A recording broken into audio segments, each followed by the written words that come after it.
আমাদের নেতৃত্বে এমন কাউকে আসা উচিত, এমন কারো আমাদের নেতা হওয়া উচিত যে আল্লাহ রাব্বুল আলামিনকে সবচেয়ে বেশি ভয় করবে। এমন কেউ আমাদের নেতা হওয়া উচিত যে আল্লাহ রাব্বুল আলামিনের বিধিবিধান আমাদের উপর কার্যকরের ব্যাপারে সবচেয়ে বেশি সচেষ্ট থাকবে। এবং এই ব্যাপারে হাদিসে এসেছে আল্লাহ রাসূল সাল্লাল্লাহু আলাইহি ওয়াসাল্লাম বলেছেন, যে ব্যক্তি কাউকে দলের নেতা নিযুক্ত করলো কিন্তু দলে তার চেয়ে বেশি আল্লাহ তাআলাকে সন্তুষ্টকারী ব্যক্তি রয়েছে, সে আল্লাহ তাআলার সঙ্গে খিয়ানত করলো। রাসূলুল্লাহ সাল্লাল্লাহু আলাইহি সাল্লামের সাথে খিয়ানত করলো এবং ঈমানদারদের সাথে খিয়ানত করলো। দেখেন খুব সিম্পল একটা বিষয়। আমাদের এমন কাউকে নেতা নিযুক্ত করা উচিত যে আল্লাহকে সবচেয়ে বেশি ভয় করে।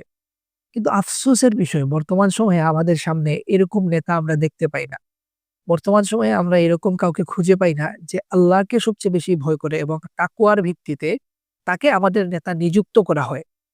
বরং যেই নেতৃত্ব চেয়ে নেয়ার ক্ষেত্রে আল্লাহ রাসূল সাল্লাল্লাহু আলাইহি সাল্লাম বারণ করেছেন যে তোমরা নেতৃত্ব চেয়ে নিও না। আমাদের বরং নেতৃত্ব চেয়ে নেয়ার ক্ষেত্রেই বেশি আগ্রহ, বেশি উৎসাহ, বেশি উদ্দীপনা।